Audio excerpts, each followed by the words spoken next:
বাবা, আজ তো কলেজের প্রথম দিন, কারোর সাথে কোনো বেয়াদবি করবি না।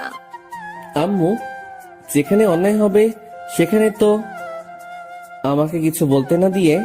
ওই, কোনো কিছু করা লাগবে না, সোজা কলেজে যাবি আর সোজা বাসায় আসবি।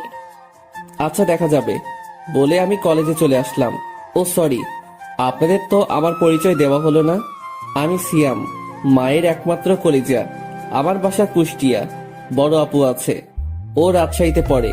আমারও বাইরে পড়ার ইচ্ছা ছিল, কিন্তু আম্মু আমাকে বাইরে ভর্তি করেনি। ইন্টারমিডিয়েটে বাইরে পড়েছিলাম। বাইরে থাকতে যদি কোনো রকম খারাপ কাজ বলতে অন্যায়ের প্রতিবাদ করতাম, যে যত বড়ই হোক না কেন। আর আব্বু আমাকে সবসময় সাপোর্ট করত। আমার আব্বু এই শহরের নামকরা পুলিশ কমিশনার রশিদ খান, কিন্তু আম্মু ভয় পেত। তার জন্যই আমাকে অনার্সে ভর্তি না করে বাসায় চলে আসতে বলে। আর এইখানে ডিগ্রিতে ভর্তি হয়েছি। আজ আমার কলেজের প্রথম দিন। যাক, অনেক পরিচয় দেওয়া হয়েছে, এখন সামনে কি হয় দেখতে থাকি। তারপরে আমি কলেজের দিকে রওনা দিলাম। কিছুক্ষণ পর কলেজে পৌঁছে গেলাম। কলেজেই ঢুকতেই পাশে থেকে মেয়েলি কণ্ঠে কে যেন ডাক দিল। এই ছেলে। জি, আমাকে বলছেন? তুই ছাড়া তো এখানে আর কেউ নেই। দেখে বুঝলাম এরা কলেজের সিনিয়র আপু।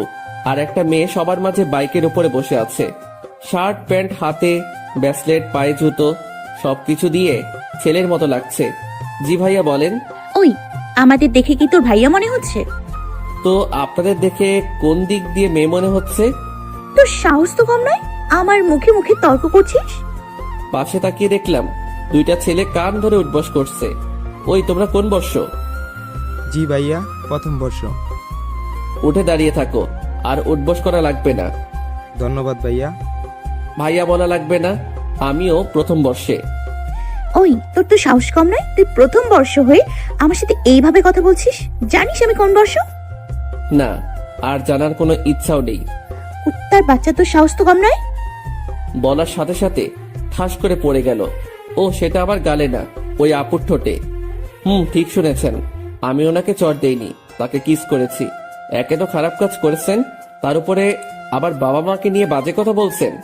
আপনাদের মেয়ে বললে মেয়ে জাতিকে অপমান করা হবে, আর মেয়ে না হয়ে যদি ছেলে হতেন তাহলে এইখানে জবাব দিয়ে যেতাম। আমার এই ব্যবহার দেখে সবাই আমার দিকে হা করে তাকিয়ে আছে। তুই আমাকে চিনিস না, তোকে আমি পরে দেখে নিব। পরে কেন, এখনই দেখে নিন। আর আমি সিয়াম, বাসা নাম্বার রোডে নাম্বার। আর কি বললেন? আমাকে পরে দেখে নিবেন, সেটা আপনাকে কষ্ট করা লাগবে না বলে ওই মেয়েটার হাতে ফোন ছিল। ফোন নিয়ে আমার একটা ছবি তুলে নিলাম আর আমার নাম্বার দিলাম। এই যে আমার ছবি আর আমার নাম্বার, যখন দরকার হবে তখনই আমার ছবিটা ভালো করে দেখে নিবেন আর ফোন দিবেন বলে ওইখান থেকে চলে আসলাম। ভাইয়া, আপনার তো অনেক সাহস, আপনি একদম উচিত জবাব দিয়েছেন। আবার ভাইয়া কেন? বললাম তো আমরা সেম ইয়ার। আমি রাসেল, আর ও হলো রকি। আমি সিয়াম। আচ্ছা, আজ থেকে আমার ফ্রেন্ডস। Okay friends. আচ্ছা, ওই মেয়েটাকে? ওই মেয়েটা কলেজের সিনিয়র আপু, ওর বাবা এই কলেজের প্রিন্সিপাল, এবার শেষ বর্ষের ছাত্রী। ও আচ্ছা, চলো ক্লাসে যাই। বন্ধুর মাঝে নো তুমি, অনলি তুই। আচ্ছা চলো। তারপর আমরা ক্লাসরুমে চলে গেলাম। এইদিকে মিমি ও তার বান্ধবীরা। ওই ছেলেটার সাহস তো কম নয়, জুনিয়র হয়ে তোকে কিস করলো। ওই কুত্তার বাচ্চাকে পরে দেখে নিব, ও আমাকে চেনে। ওকে বোঝাবো আমি কি জিনিস। দেখ, এসব এখন বাদ দে, আর ক্লাসে চল। রাখ তোর ক্লাস, মাথা পুরো আগুন হয়ে আছে। যা তাড়াতাড়ি সিগারেট নিয়ে আয়। মিমির বান্ধবী সিগারেট নিয়ে আসলো। এইদিকে আমি ক্লাসের সবার সাথে পরিচিত হলাম। রাসেল, রকি আর একটা মেয়ে বান্ধবী হলো, ওর নাম ফারহানা।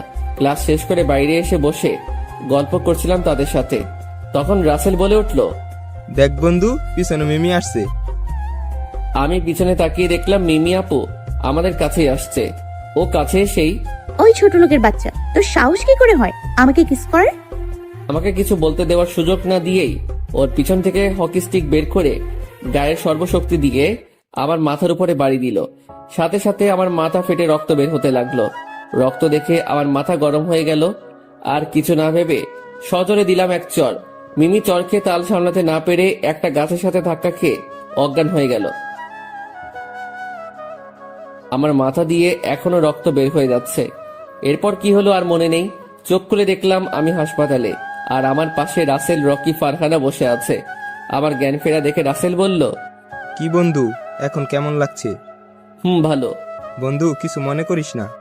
তোর আব্বু আম্মুর নাম্বার না থাকায় তাদের কাছে ফোন দিতে পারি নাই। না বলে ভালো করেছিস, আর আমাকে এইখানে আনার জন্য ধন্যবাদ। আরে ধন্যবাদ কেন, বন্ধু তো বন্ধুর বিপদে সাহায্য করবে, তাই না? আচ্ছা, মিমি আপুকে দেখলাম তখন অজ্ঞান হয়ে পড়ে গিয়েছিল। পাশে তাকিয়ে দেখ, তাহলেই বুঝবি। ফারহানার কথা শুনে পাশে তাকিয়ে দেখলাম আমার পাশের বেডে শুয়ে আছে। গাছের সাথে অনেক জোরে বাড়ি লাগার কারণে তার অনেক রক্ত বের হয়, তাই তাকে রক্ত দেওয়া হচ্ছে। এখনো জ্ঞান ফিরে নাই। ও, অনেক জোরে চটটা পড়ে গিয়েছিল রে। আচ্ছা থাক এখন সেসব কথা। তারপরে আমরা কথা বলছিলাম, তখন দেখলাম মিমি আপুর জ্ঞান ফিরল, আর আমাকে পাশের বেডে দেখে তার মাথা গরম হয়ে গেল। চিৎকার করতে লাগলো, আর তার হাত থেকে সুইটা খুলে ফেললো। তাতে আরো রক্ত বের হলো। ওই ছোট লোকের বাচ্চা এখানে কেন? আমি ওর সাথে এক রুমে থাকবো না। বলে লাফালাফি করছে। এতে মিমির হাতের রক্ত পুরা বেডে বেঁধে গেল। আমি ওর এমন দৃশ্য দেখে আর শুয়ে থাকতে পারলাম না। উঠে এসে মিমিকে ঠাস করে চর মেরে বললাম, ওই মেয়ে, সমস্যা কি আপনার? নিজেকে কি বিশ্বসুন্দরী ঐশ্বরিয়া ভাবেন? ইগোটা কমাবেন, আর কোনো কথা বলবেন না, চুপ করে থাকবেন। যদি এইবার চিৎকার করতে শুনি তাহলে এই সুই চোখের মধ্যে ঢুকিয়ে দেব। আমার কথা শুনে মিমি আর কোনো কথা বলল না। নার্স সব কিছু ঠিক করে দিল। আমিও আর ওইখানে না থেকে চলে আসলাম। বাসায় ঢুকতেই, এতক্ষণ কোথায় ছিলে? আর বাবা, তোর কি হয়েছে? তোর মাথায় ব্যান্ডেজ করা কেন? ওহ আম্মু, তুমি এত চিন্তা করো না তো, বেশি কিছু হয়নি, শুধু একটু কেটে গেছে। কিভাবে হলো? রাস্তা পার হতে গিয়ে সামান্য অ্যাক্সিডেন্ট হয়েছে। মিথ্যা বললাম, কারণ যদি সত্যি ঘটনা খুলে বলি তাহলে কাল থেকে আম্মু আর আমাকে কলেজে যেতে দিবে না। দেখে শুনে পার হবি তো। আম্মু এসব বাদ দাও তো, আর আমাকে খেতে দাও, অনেক ক্ষুধা লেগেছে। আচ্ছা, ফ্রেশ হয়ে নে। তারপরে ফ্রেশ হয়ে খেয়ে শুয়ে পড়লাম। মাথাটা একটু ব্যথা করছিল। শুয়ে থাকার কিছুক্ষণ পর ঘুম চলে আসলো। ঘুম ভাঙলো সকাল 8টায়। বাবা, এক ঘুমের সকাল। সকালে উঠে ফ্রেশ হয়ে কোনো রকম নাস্তার টেবিলে গেলাম। ওই, আজ দেখে শুনে রাস্তা পার হবি। ওকে আম্মু। তারপরে নাস্তা শেষ করে কলেজে চলে গেলাম। কলেজে গিয়ে দেখলাম রাসেল, রকি বসে আছে। কিরে দোস্ত, কেমন আছিস? ভালো, তোরা? ভালো। কখন আসলি? এই তো একটু আগেই। ও আচ্ছা। তারপরে আমরা বসে আড্ডা দিচ্ছিলাম, তখনই দেখলাম কে যেন পিছন থেকে ডাক দিল। তাকিয়ে দেখলাম মিমি আপু। মিমি আপু আমার কাছে এসেই আমাকে, আসলে আমি সত্যিই দুঃখিত, তোমার সাথে অনেক খারাপ ব্যবহার করেছি। মিমি আপুর কথা শুনে আমি সহ আমার সব বন্ধুরা অবাক হয়ে গেল। কাল পর্যন্ত গুন্ডি বলে চিনতাম, আর আজ একদিনে এত চেঞ্জ। ব্যাপার কি? কিছুই তো বুঝলাম না। অন্য কোনো ধান্দা করেছি নাকি? মনে মনে ভাবলাম। কি হলো, কথা বলছো না কেন?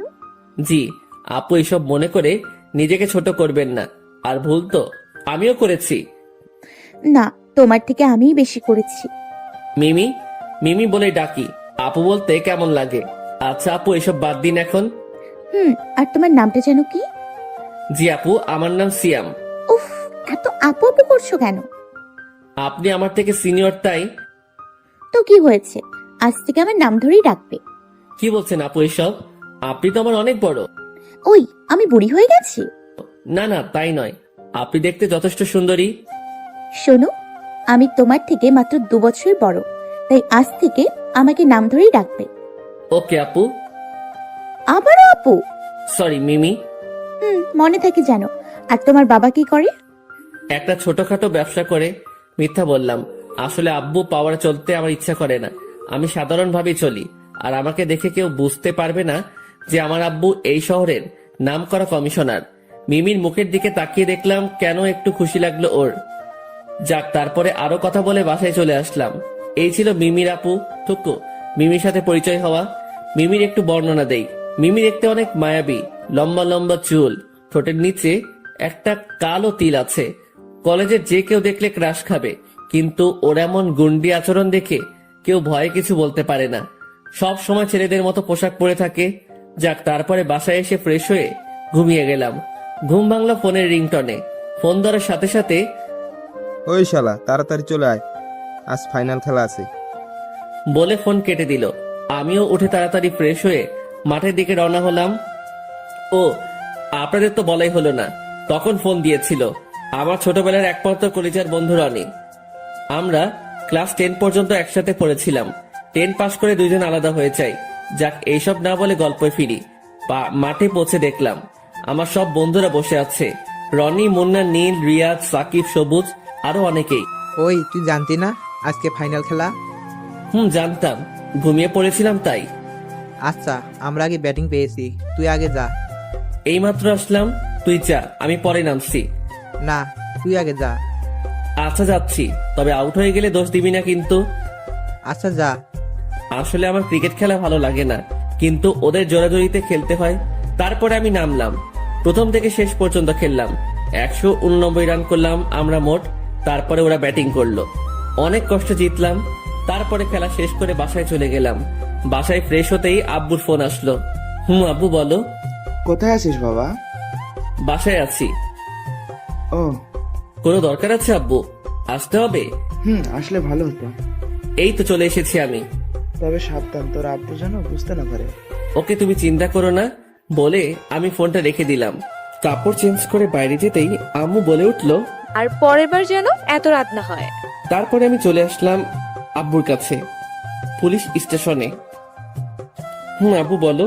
এইমাত্র একটি লোককে ছেড়ে দেওয়া হলো। এখানে তার সবকিছু দেওয়া আছে, তুই তাকে ফলো করে যাবি, আর কোথায় যায় কি করে এভরিথিং সবকিছু দেখবি। Okay sir.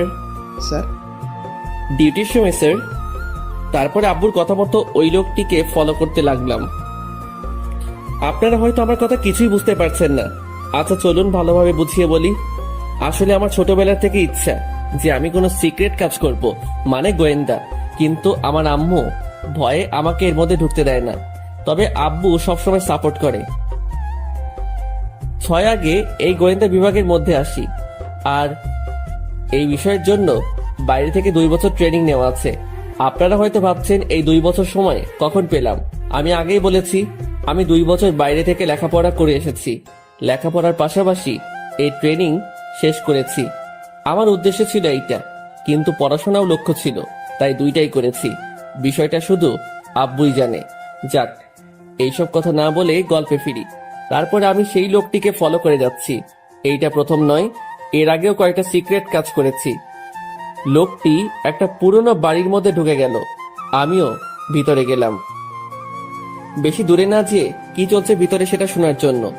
বস, আমাকে পুলিশ কমিশনার ছেড়ে দিয়েছে। ও কিছু বুঝতে পারেনি তো? না, আমার ওপরে অনেক টর্চার করেছেন, তবুও বলি নাই। সাব্বাস। একটা কথা সব সময় মনে রাখবি, আমাদের লক্ষ্য পৌঁছাতে হবে, না হলে আমাদের বস আমাদেরকে সবাইকে মেরে ফেলবে। ওর কথা শুনে বুঝলাম আরো বড় মাথা আছে। এরা সব চেনাপটি, এদের দিয়ে কিছু হবে না। তবে তাদের কি লক্ষ্য সেটা আগে জানতে হবে। তারপর আমি পিছন থেকে পিস্তলটা বের করে ওদের বসের মাথায় ঠেকিয়ে বললাম, তোরা যতই প্ল্যান করিস না কেন, তোরা কখনো সাকসেস হতে পারবি না। আজ আমাদের শেষ করবি, কাল আবার নতুন কেউ আসবে, আমাদের উদ্দেশ্য চলেই যাবে, এই দেশ শেষ হবেই। এটা দেখে মাথা গরম হয়ে গেল। ওর সামনে আরো 2 জন দাঁড়িয়ে ছিল। ওরা 2 জন যেই পালাতে গেল, তখনই আমি পিস্তলের ট্রিগার চেপে দিলাম। সাথে সাথে ওই 2 জন মাটিতে পড়ে গেল। ওদের দিকে মনোযোগ থাকাতে ওদের বস ওর পকেট থেকে পিস্তল বের করে একা একাই গুলি করলো। ও শিট, আজ প্ল্যান শেষ হয়ে গেল। এখন বুঝবো কি করে যে দেশে কি হতে চলেছে। তারপরে ওইখান থেকে চলে গেলাম থানায়। কি হয়েছে, খোঁজ পেয়েছো? জি না, তবে এইটা বুঝতে পেরেছি কিছুদিনের মধ্যেই দেশে অনেক বড় বিপদ হয়ে উঠবে। ও মাই গড, তবে এখন কি হবে? এত চিন্তা করা লাগবে না। এই কাজের দায়িত্ব যখন আমি নিয়েছি, তখন আমি শেষ করব। Best of luck. আর তোমরা যা যা লাগবে সেগুলো নিতে পারো। আমার কিছু লাগবে না, তবে একটা কথা, আজ থেকে আমি আপনাকে স্যার বলেই ডাকবো। কেন?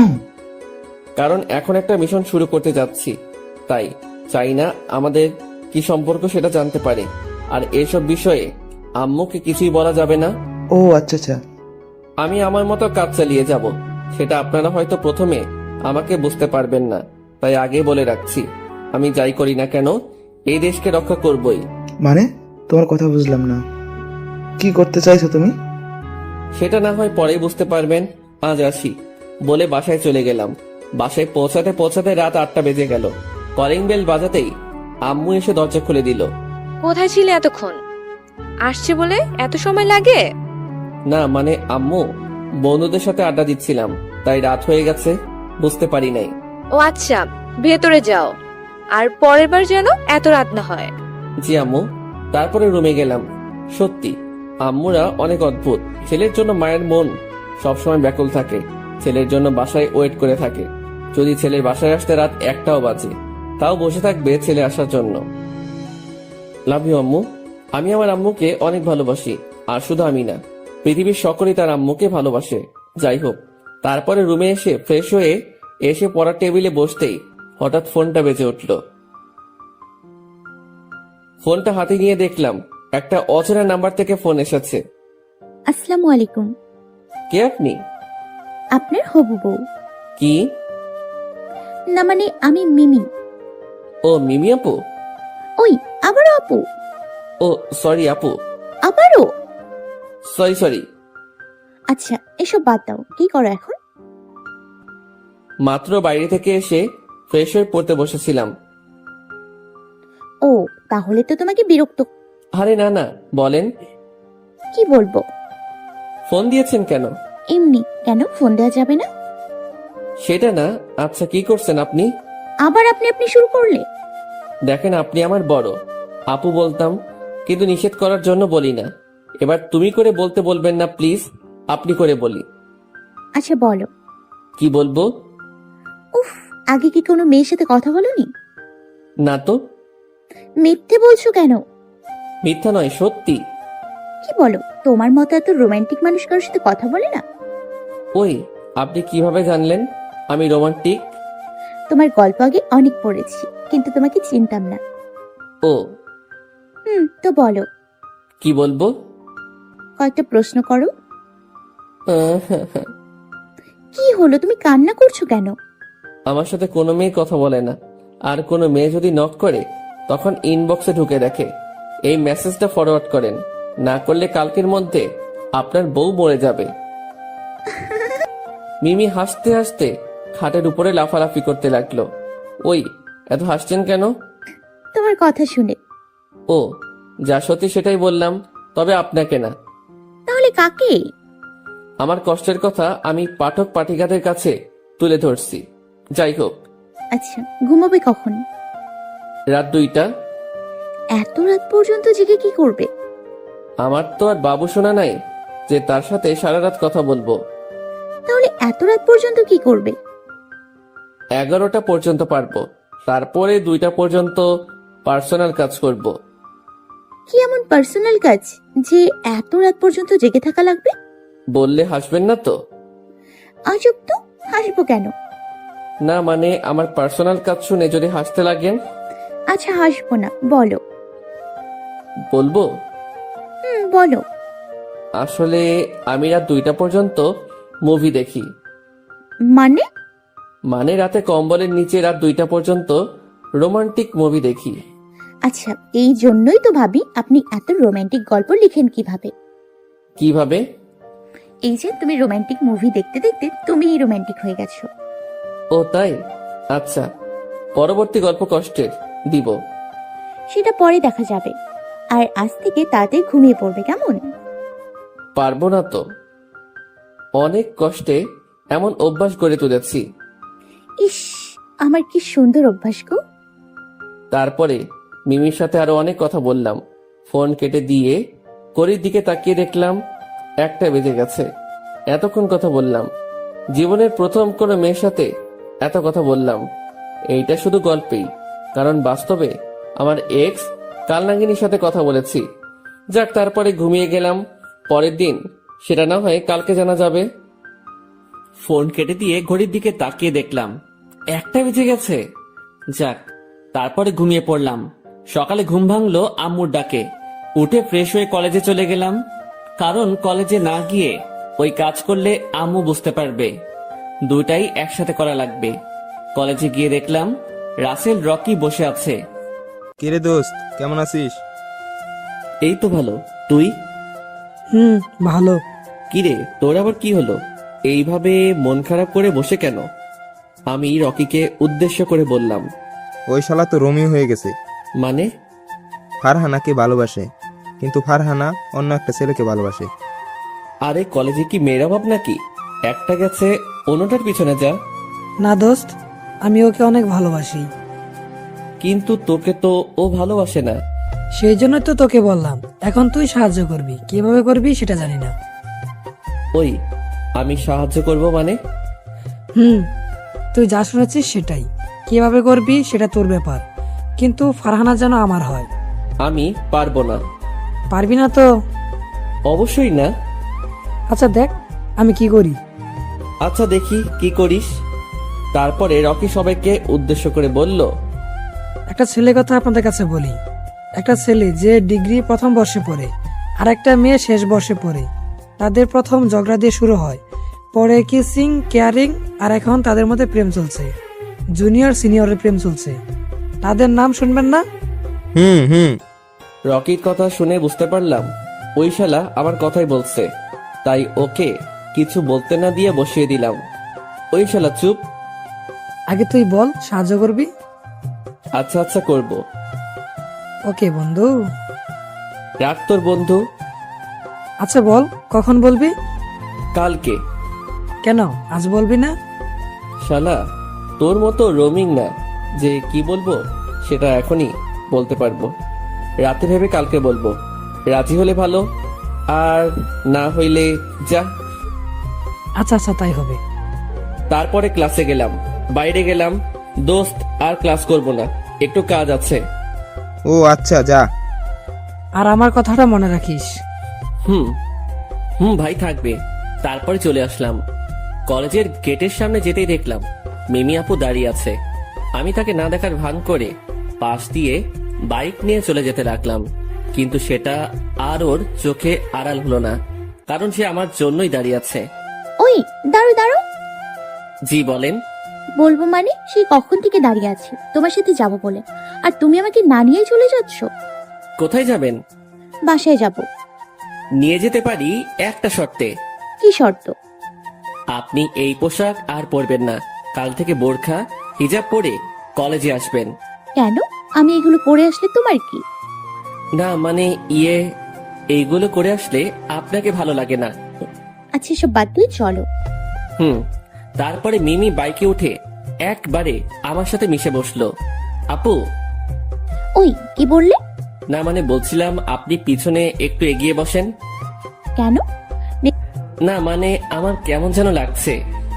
নিজেকে কন্ট্রোল করতে পারবে না তার জন্য বলছো, তাই তো? থাক, আর এত অবাক হওয়া লাগবে না, চলো। তারপরে বাইক চালাতে লাগলাম। মিমি আস্তে আস্তে আমার আরো অনেক কাছে চলে আসলো। এত কাছে আসলো যে তার গরম নিঃশ্বাস আমার ঘাড়ে পড়ছে। ইস, আমার সারা শরীর যেন কেঁপে উঠলো। একটা অনুভূতি কাজ করছিল, সেটা কাল পর্যন্ত আমার মাঝে ছিলই না। যাক, তারপরে আর বেশি চিন্তা করতে গেলে অ্যাক্সিডেন্ট করে ফেলবো। তারপরে মিমি আপুকে নামিয়ে দিয়ে এসে চললাম আমার উদ্দেশ্যে। কোথায় তুমি? আর কোনো কিছু খবর পেয়েছো? না ভাইয়া, তেমন কিছু পাইনি। এই কয়েকদিন কিছু অদ্ভুত ব্যাপার লক্ষ্য করছি। আচ্ছা তুমি এইখানে আসো বলে আমি ফোনটা কেটে দিলাম। ও হচ্ছে রাজ, ওর সাথে 2 বছর গোয়েন্দা বিভাগে একসাথে ট্রেনিং করেছিলাম। ওর থেকে আমি 1 বছরের বড়। যাক, তারপরে ওর বলা জায়গায় চলে আসলাম। বলো এবার, কেমন অদ্ভুত ব্যাপার দেখছো? ভাইয়া, আমি কয়েকদিন ধরে লক্ষ্য করে দেখলাম হাসপাতালে যে কোনো রোগী অপারেশন রুমে ঢুকলেই রোগী মারা যাচ্ছে বলে বোঝানো হচ্ছে, কিন্তু কাল একদিনই 25 জন মারা গিয়েছে। What, are you sure? আচ্ছা শোনো, তুমি কাল থেকে ওই হাসপাতালটা ফলো রাখবে। কি হচ্ছে সেটা আগে জানতে হবে। জি ভাইয়া। তবে সাবধান, কেউ যেন বুঝতে না পারে যে তুমি তাদেরকে ফলো করেছো। ওকে ভাইয়া। তারপর আমি বাসায় চলে আসলাম। বাসায় এসে ফ্রেশ হয়ে রুমে গেলাম। বিকেলে বাইরে বের হলাম না। রাতে রুমে বসেছিলাম। বসে থাকতে ভালো লাগছিল না, তাই মিমির কাছে ফোন দিলাম। একবার রিং বাজতেই সাথে সাথে ধরে ফেললো। মনে হয় ও অপেক্ষায় করে আছে। এই যে মিস্টার, কি ব্যাপার? আজ আপনি আমাকে ফোন দিলেন? না মানে একা একা বসে বোর হচ্ছিলাম, তাই ফোন দিলাম। আম্মুকে বোর দূর করার জিনিস এনে দিতে বললেই তো হয়। মানে? ইস, ছোট্ট বাবুটা আমার মানে বোঝে না। কি বলছেন এইসব? বলছি যে তোমার আম্মুকে বলো তোমার বিয়ে দিতে, তাহলে আর বোর হবে না। আমার মতো এত বাচ্চা শিশুকে কে মেয়ে দিবে? এই তুমি বাচ্চা, আজ বিয়ে দিলে কাল 11 ছেলের বাবা হয়ে যাবে। আমার এত এনার্জি নেই, এক রাতেই 11 ছেলের বাবা হয়ে যাব। হাসির কি হলো? কিছু না, তুমি জানো যে তুমি অনেক সুন্দর করে কথা বলতে পারো? কই সুন্দর করে কথা বলি? বলো তো, যে কোনো মেয়ে প্রেমে পড়ে যাবে। যদি পড়তো তাহলে হুদাই আমাকে কষ্ট করে একা থাকা লাগতো না। জীবনেও তো কোনো মেয়ে নক করবে না, আর যদিও করে তাহলে কারো SMS ফরওয়ার্ড করবে। সামনে 2021 সাল আসছে, এখন তো পাগল করে দিবে। বলছি, কেউ নতুন বছরের শুভেচ্ছা জানাবেন না? বলতে যদি ইচ্ছাই থাকে তাহলে ভালোবাসি বলতে পারেন। যাক, আপনাদের সাথে না বকে গল্পে ফিরি। কই কেউ তো পড়ছে না। আশেপাশে ভালো করে খুঁজে নেবে, তাহলেই পাবে। ও ধন্যবাদ। মিমিকে রাগানোর জন্য বললাম। যদিও আমাকে পছন্দ করে তাহলে ও রেগে যাবে। এই যে আপনি এত সুন্দর একটা আইডিয়া দিলেন, তবে একটা মেয়ে আছে, আগে থেকে বোঝাতে হবে। ওই কোন মেয়ে? আমার এইখানেই পাশের বাসার মেয়ে। ও এবার ইন্টার 2য় বর্ষে পড়ে, দেখতেও অনেক কিউট। কিউট না ছাই? ধুর। আপনি তো আইডিয়া দিলেন। আমি বলেছি আশেপাশে, মানে একেবারেই পাশে না, উফ, একটু দূরে, যার সাথে তোমার পরিচয় আছে। ও এমন মেয়ে আছে তো? তাকেই বলো। ওর নাম ফারহানা, আমার সাথেই পড়ে। ওর বাসাও দূরে, আবার ভালো মিল আছে। দূর, ওর সাথেই কথা বল। বলে ফোন কেটে দিল। আমি জানি ও রাগ করে ফোন কেটে দিয়েছে, কাল কলেজে গিয়ে কথা হবে, তাই আর ফোন দিলাম না। রাতে খাওয়া দাওয়া শেষ করে ঘুমাতে যাব, তখনই ফোনটা বেজে উঠল। ফোন হাতে নিয়ে দেখলাম রাজ ফোন দিয়েছে। রাজ বলো। ভাইয়া, ওই হাসপাতালে একটা সিকিউরিটি গার্ড নেবে মর্গ দেখাশোনা করার জন্য। আপনি বললে আমি ওইখানে নিযুক্ত হতে চাই। তোমার সমস্যা হবে না তো? না ভাইয়া। আচ্ছা, হয়ে যাও, আর সব ইনফরমেশন গুলো আমাকে জানাবে। ওকে ভাইয়া। তারপরে ফোনটা কেটে দিলাম। রাতে শুয়ে শুয়ে মিমির কথা ভাবছিলাম। ও তখন রেগে ফোনটা কেটে দিল কেন? তাহলে কি মিমিও আমাকে পছন্দ করে? কিন্তু ও তো আমার 2 বছরের সিনিয়র। আমাদের সমাজ তো এইটা কখনোই মেনে নিবে না। আমিও এই কয়দিনে ওকে পছন্দ করে ফেলেছি, কিন্তু ওই একটাই ভয় আমার মনের মধ্যে চলছে। আচ্ছা, এইসব পরে ভাবা যাবেনি বলে ঘুমিয়ে পড়লাম। পরের দিন ঘুম থেকে উঠে কলেজে চলে গেলাম। কলেজে গিয়ে দেখলাম শালা রকি বসে আছে গেটের সামনে। এখন যে কি করি? কালকে ওকে বলেছিলাম যে আজ বলবো, কিন্তু কি বলবো? কাল রাতে মনে করেছিলাম মিমির কাছে থেকে জেনে নিব, কিন্তু সেও তো রাগ করে ফোনটা কেটে দিয়েছিল। কি যে করবো এখন? ওকে না দেখার ভান করে পাশ কেটে চলে যেতে লাগলাম। হঠাৎ পিছনে থেকে কে যেন আমার ঘাড়ে হাত দিল। কোথায় যাচ্ছ ভাইয়া?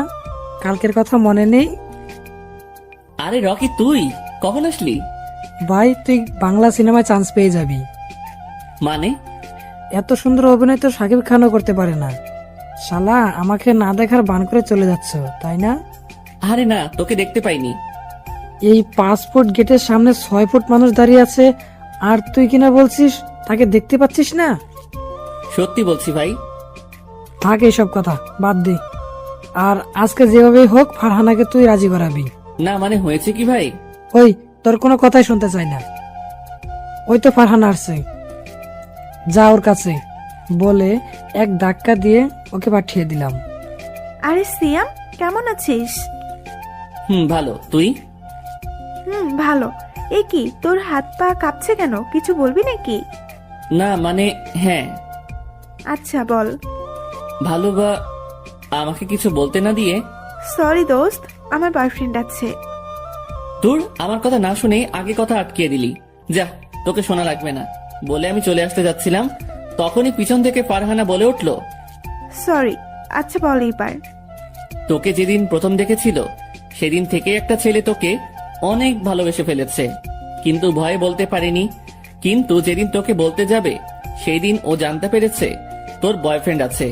সেদিন থেকে ও পাগলের মতো হয়ে গেছে। একটা অদ্ভুত ব্যাপার কি জানিস? কি? তোকে পছন্দ করার আগেই ও ওর আম্মুকে বলেছিল। ওর আম্মুই ওকে প্রপোজ করতে বলেছিল সেই দিন, কিন্তু আর হলো না।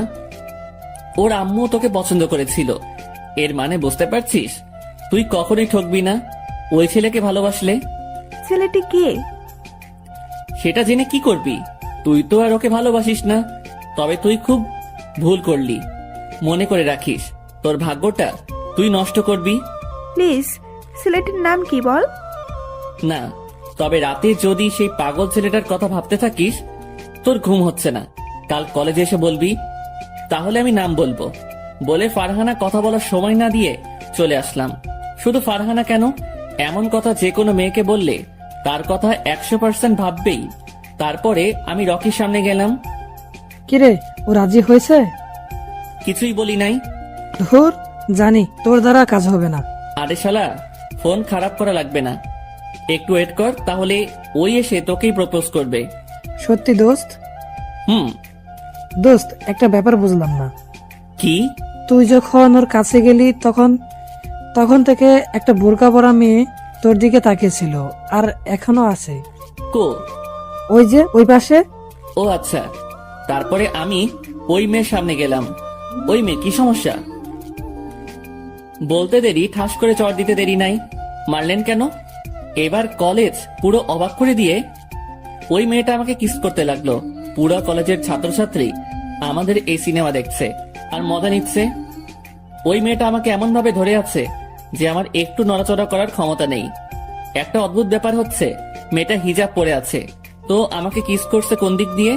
শুধু ঠোঁট দুটো দেখা যাচ্ছে। 5 মিনিট পর ছাড়লো। ওই মেয়ে, কে আপনি? আর আপনার সাহস তো কম নয়। ওয়েট, বলে মেয়েটা হিজাবটা খুলে ফেললো। হিজাব খোলার সাথে সাথে অবাক হয়ে গেলাম, কারণ এটা মিমি আপু। আপু, আপনি? আবারও আপনি? সরি, কিন্তু এগুলো কি? কোনগুলো? কোনগুলো মানে? সবার সামনে আমাকে এইভাবে কিস করার মানে কি? আচ্ছা ওয়েট, হে অল স্টুডেন্টস, সকলের উদ্দেশ্যে বলছি, এইটা আমার বয়ফ্রেন্ড।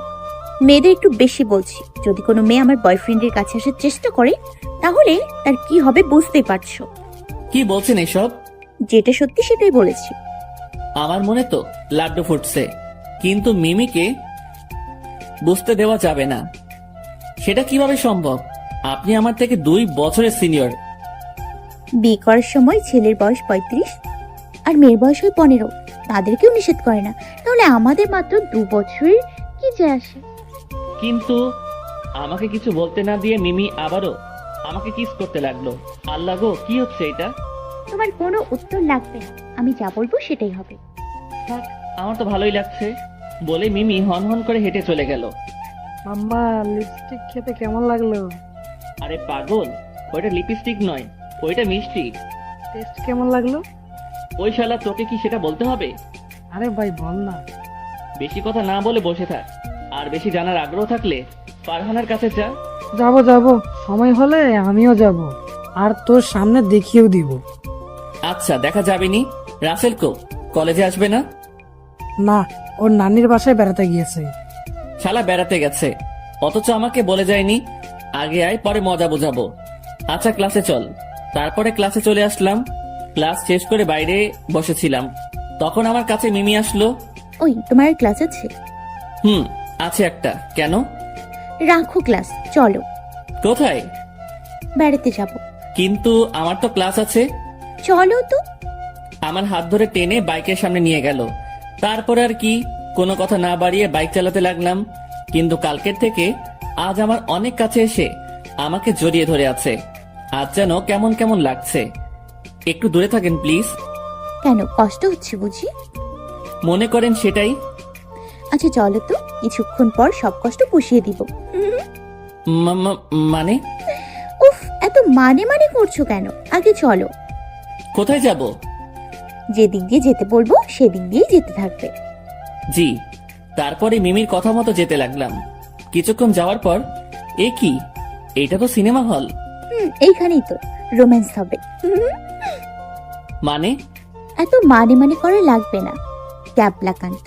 আগে ভেতরে চলো, তারপরে সব বুঝিয়ে দিচ্ছি। তারপরে মিমির কথা মতো সিনেমা হলে ঢুকলাম। মিমি টিকিট কেটে এক কর্নারে দুজনে বসলাম। আমি বসতেই মিমি আমার কোলের উপরে বসে পড়ল। এ কি, আপনি আমার উপরে বসছেন কেন? পাশে তো সিট আছেই। আচ্ছা তো কি হয়েছে, আমি তোমার কাছে আসবো। তাহলে একটা টিকিট কিনতেন, তাহলে 1টা টাকা বেঁচে যেত। ওই চুপ, কোনো কথা হবে না, চুপচাপ বসে থাকো। মিমির কথা মতো চুপচাপ বসে থাকলাম। কিছুক্ষণ পর হঠাৎ মিমি আমাকে কিস করতে লাগলো। কি হচ্ছে আমার সাথে? রিমি 5 মিনিট পর ছেড়ে দিয়ে বলল, ওই তুমি কি গাধা? কাদা হব কেন? সেটাই তো মনে হচ্ছে। কেন? আচ্ছা, এক হাতে কি কখনো তালি বাজে? না। আমাদেরও তাই হয়েছে। মানে সেটা পাশে তাকালেই বুঝবে। মিমির কথা মতো আমার পাশে তাকিয়ে দেখলাম একটা ছেলে একটা মেয়েকে কিস করছে। ওরা তো কিসিং করছে। সেটা তো করছে, কিন্তু ওদের মতো আমাদের কোনটা মিল নেই দেখো তো। আমি ভালোভাবে দেখে বললাম, কই, সবই তো ঠিক আছে। এই জন্যই তো তোমাকে গাধা বলি। এবার আচ্ছা দেখো, ওরা একে অপরকে রেসপন্স করছে, আর কিসিং এ এটাই আসল। একজন আরেকজনকে রেসপন্স না করলে সেই কিসিং এর মজা হয় না। আচ্ছা, আপনি এত কিছু জানলেন কিভাবে? টিভিতে দেখে শিখেছি। ও, এইবার শুরু করবে, আর আমি যেভাবে যেভাবে করব তুমি আমার সাথে সেভাবে সাড়া দিয়ে যাবে। আচ্ছা। আচ্ছা বলতে দেরি, মিমির অ্যাটাক করতে দেরি নাই। মিমি আমার ঠোঁট চুষতে লাগলো, আমিও মিমির সাথে রেসপন্স দিতে লাগলাম। এইভাবে অনেকক্ষণ চলল। মিমি এখনো আমার কোলের উপরে বসে আমাকে শক্ত করে জড়িয়ে ধরে কিস করেই যাচ্ছে। এইভাবেই চলতেই যাচ্ছে। আমারও অনেক অনেক অনেক অনেক অনেক ভালো লাগছে। এমন মজা জীবনে কখনো পাইনি। জীবনে প্রথম কিস মিমির সাথেই, আবার সেটা যদি হয় সিনিয়র আপুর সাথে, উফ, মজাই আলাদা। আমাকে বেশি কষ্ট করা লাগবে না, কারণ সিনিয়ররা বোঝে কখন কি করতে হয়। যাক, তারপরে এইভাবে আরো 1 ঘন্টা চলার পর এখন বন্ধ হয়ে গেল। কেমন লাগলো বাবু? পুরাই রসেধারী।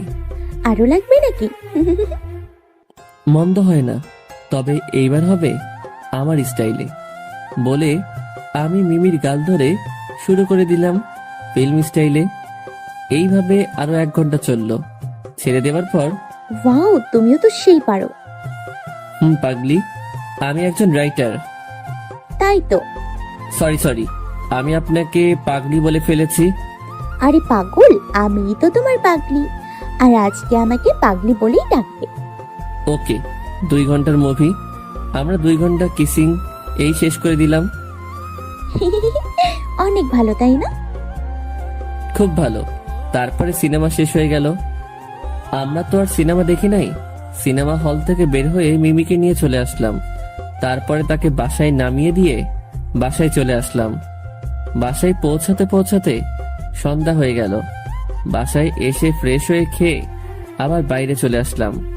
বাইরে বলতে রাজের কাছে। ও আমাকে ফোন দিয়েছিল, তাই এখন আমি ওর কাছে যাচ্ছি। কিছুক্ষণ পর রাজের কাছে পৌঁছে গেলাম। রাজ বলো। সরি ভাইয়া, এখানে কিছুদিন ধরে বড় ধরনের কিছু চলছে, কিন্তু আজ পর্যন্ত কিছুই বুঝতে পারছি না। আচ্ছা, তুমি কি শিওর যে এই হাসপাতালে কোনো সমস্যা চলছে? অনেক বড় ধরনের কিছু চলছে, কিন্তু কি সেটাই বুঝতে পারছি না। আচ্ছা, সমস্যা নেই, আর কিছুদিন দেখো। আচ্ছা ভাইয়া। ওকে। তারপরে চলে আসলাম। বাসায় পৌঁছতে বেশ রাত হয়ে গেল। বাসায় গিয়ে দেখলাম আব্বু আম্মু বসে আছে। কোথায় ছিলে এতক্ষণ? একটু কাজ ছিল। কি কাজ শুনি? আসলে ওই তো লেখাপড়ার পাশাপাশি আউটসোর্সিং এর কাজ চলছে। তাই তোমাকে ভয়ে বলতে পারি না। এই কথা, ভয়ের কি আছে? এমনি আম্মু।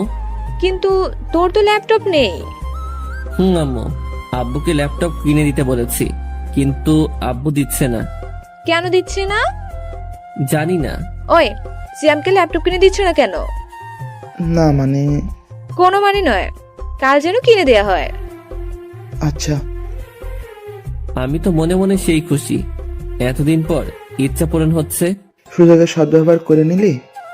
কি বললে? কাউকে কিছু না তো। আব্বু আমার আম্মুকে দেখে সেইরকম ভয় পায়। থ্যাঙ্কস আম্মু। তারপরে রুমে চলে গেলাম। রাতে খাওয়া দাওয়া শেষ করে কম্বলের মধ্যে ঢুকে মুভি দেখছিলাম। রাত 1টা ছুঁই ছুঁই। হঠাৎ ফোনটা বেজে উঠল। দেখলাম মিমি ফোন করেছে। এই রে, এখন যদি ফোন ধরে বলি আমি মুভি দেখছি, তাহলে আমাকে শেষ করে দিবে। প্রথমবার ফোন ধরলাম না, পরের বার ফোন ধরলাম। বলেন। কি করছিলে তুমি? ঘুমাচ্ছিলাম তো। মিথ্যে বলবে না, সত্যি করে বলো। না মানে হয়েছে কি। থাক, আর বলা লাগবে না। এক্ষুনি চলে আসো আমার বাসায়, ঘুম হচ্ছে না আমার। মাথা ঠিক আছে আপনার? এখন রাত 1টা বাজে, তার উপর শীতের রাত। এত কিছু জানি না, এক্ষুনি আসবে সেটাই জানি। বলে ফোন কেটে দিল। এইদিকে আমি পড়লাম মহা বিপদে। এত রাতে ঠান্ডার সময় বাইরে যাব কি করে? কিন্তু না গেলেও তো হবে না। ধুর, আর কিছু না ভেবে উঠে ফ্রেশ হয়ে বের হয়ে আসলাম। ওর বাসা থেকে আমার বাসা বেশি দূরে ছিল না, তাই বেশি একটা সময়ও লাগলো না। ওর বাসায় পৌঁছালাম, কিন্তু ওর বাসা তো 2 তলা। এখন বুঝবো কি করে ওর রুম কোনটা? উপরে রুমে দেখলাম লাইট জ্বলছে, ভাবলাম ওইটাই ওর রুম। যেই ভাবা সেই কাজ, অনেক কষ্টে পাইপ বেয়ে উপরে উঠলাম। আমার আইডিয়াই ঠিক ছিল, ওইটাই মিমির রুম। দরজা খোলাই ছিল, তাই ভিতরে গিয়ে দেখলাম মিমি ঘুমিয়ে আছে। ওর মাথার পাশে বসলাম। মিমিকে ঘুমন্ত অবস্থায় দেখতে জেনে ঠিক জান্নাতি হুরের মতন লাগছে। ওর মাথায় হাত বুলিয়ে দিতে লাগলাম। হঠাৎ তার ঠোঁটের দিকে বদ নজর চলে গেল। কন্ট্রোল সিয়াম, কন্ট্রোল। ওইটা তো সিনিয়র আপু। আরে ধুর, ওর কথা বাদ দে। ও তো তোকে ভালোবাসে, তাহলে তোর সমস্যা কোথায়? আর ভালোবাসা কখনো বয়স মানে না। শালা নিজে এখন কনফিউজড হয়ে গেলাম। ধুর, যা হয় পরে দেখা যাবে বলেই মিমির ঠোঁট চুষতে শুরু করে দিলাম। এইদিকে মিমি আমার ঠোঁটের স্পর্শ পেয়ে কেঁপে উঠল আর মিটমিটে হাসতে লাগলো। তার মানে ও এতক্ষণ ঘুমের অভিনয় করেছিল। ও আমার সাথে রেসপন্স দিতে লাগলো। থাক না, অভিনয় করলে কি, ভালোই তো লাগছে। যাক, তারপরে এইভাবে কিছু সময় চলার পরে ছেড়ে দিলাম। কি হলো, ছেড়ে দিলে কেন? ঠান্ডা লাগছে আমার। ও এই ব্যাপার। বলে মিমি আমাকে কম্বলের মধ্যে নিয়ে ও আমার বুকের উপর চেপে বসে, আবারও ঠোঁট মিলিয়ে দিল। উফ, এত মজা লাগছে যে বলে বোঝাতে পারবো না। এইভাবে আরো কিছু সময় চললো। হঠাৎ আজানের ধ্বনি কানে আসলো। হঠাৎ মানে ভোর হয়ে গেছে, তাই ওই ছাড়েন তাড়াতাড়ি। কেন? কেন মানে আজান দিচ্ছে, শুনতে পাচ্ছেন না? তো কি হয়েছে? কিছু হয়নি, তবে অনেক কিছু হতে পারে এখন। কিছুই হবে না, শুধু বিয়ে দিয়ে দেবে। পাগল নাকি? এখন আপনাকে বিয়ে করতে যাব কোন দুঃখে? ওই কি বললি, আমাকে বিয়ে করবি না? আরে আমি সেটা বলি নাই। তাহলে কি বলছো? বলছি এখন বিয়ে করব না, পরে বিয়ে করব, কিন্তু এখন আপনাকেই ভালোবাসবো। সত্যি তো? সত্যি। আচ্ছা যাও। বলে মিমি আমার কপালে একটা কিস করে জড়িয়ে ধরলো। যাক, তারপরে আবার চুপি চুপি নিচে নেমে আসলাম। যাক বাবা, বাঁচলাম। যে ভয় পাচ্ছিলাম, কিন্তু এই কথাটা আমি ভুল ভেবেছিলাম। পিছনে তাকিয়ে দেখলাম জিনিস, হাতে জিনিস নিয়ে দাঁড়িয়ে আছে। মানে দারোয়ান তো নয়, যেন উগান্ডাই থেকে আসা নিগ্রো। তার উপরে হাতে থাকা চকচকে তেল দিয়ে মালিশ করা লাঠি। বুঝতেই পারছি আজ কপালে শনি আছে। আসসালামু আলাইকুম চাচা। চাচার নাম কি? চাচার বাসা কোথায়? এসব কথা বাদ দিয়ে বলো, উপরে কি চলছিল? কোন উপরে চাচা? ওই যে 2 তলায়। বলে চাচা হাত দিয়ে দেখালো। এইদিকে আমি ফুরুত আমার দিকে তাকিয়ে দেখে আমি দৌড় দিয়েছি। চাচা দেখতে দেখতে আমি কুয়াশার মধ্যে হারিয়ে গেছি। এই দৌড়ে বাসার সামনে এসে ঠাস করে বসে পড়লাম। এমন দৌড় বাবার জন্মেও দেই নাই। বসে আছি, পিছনে থেকে বলে উঠলো, এত ভোরে কোথায় গিয়েছিলে? এই রে, মামা যদি আম্মুকে বলে দেয় তাহলে আমি শেষ। জগিং করতে গিয়েছিলাম মামা। কিন্তু দরজা তো বন্ধ আছে, আপনি কিভাবে গেলেন? আর আপনাকেও তো দেখলাম না। যেই দিক দিয়ে যাই না কেন সেটা তোমাকে জানা লাগবে না। তুমি তাড়াতাড়ি গেট খুলে দাও। আমি কিছুটা রেগে বললাম। এইভাবে না বললে মামা সারাদিন এমন প্রশ্ন করেই যাবে। তারপরে মামা খুলে দিল, আর আমিও চুপি চুপি রুমে গিয়ে শুয়ে পড়লাম। সকালে আম্মু এসে, আইসি আমন, কলেজে যাবি না? আম্মু একটু পরে উঠছি, তুমি যাও এখন। মাত্র তো আসলাম, কি বললি?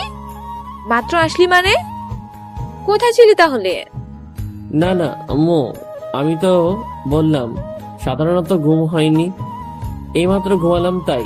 তো সারা রাত কি করেছিস? গরমে ঘুম হয়নি।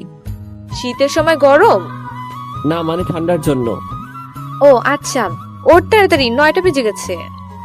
বলে আম্মু চলে গেল। তারপরে আমি ঘুম থেকে উঠে ফ্রেশ হয়ে নাস্তার টেবিলে গিয়ে দেখলাম আব্বু বসে আছে। Good morning. Good morning. ওদিকে কত দূর হলো? মোটামুটি হয়েছে, আর কিছুদিনের মধ্যেই হয়ে যাবে। কি হয়ে যাবে? না মানে সিয়ামের আউটসেটিং এর কাজ। সিয়াম, তোমার আব্বু তোমাকে ল্যাপটপ কিনে দিয়েছে? না আম্মু। কি গো, কি কথা ছিল? না মানে এই তো এখনই কিনে নিব। চলো বাবা। ওকে। তারপরে খাওয়া দাওয়া শেষ করে আমি আর আব্বু শোরুমে চলে গেলাম। তারপরে ওইখানে থেকে ল্যাপটপ কিনে নিয়ে আমি কলেজে, আর আব্বু পুলিশ স্টেশনে চলে গেল। কলেজে এসে দেখলাম সবাই চলে এসেছে। আমাকে দেখে রকি দৌড় দিয়ে আমার কাছে এসে বলল, ভাই আজ কিন্তু বলাই লাগবে। কি বলবো? ওই যে ওই কথা। তোকে বলেছি না বেশি ব্যস্ত হবি না। ওই তোকে ভালোবাসার কথা বলবে। সেটা কি আমাকে বুড়ো হওয়ার পরে বলবে? না অপেক্ষা কর, হয়ে যাবে। আচ্ছা।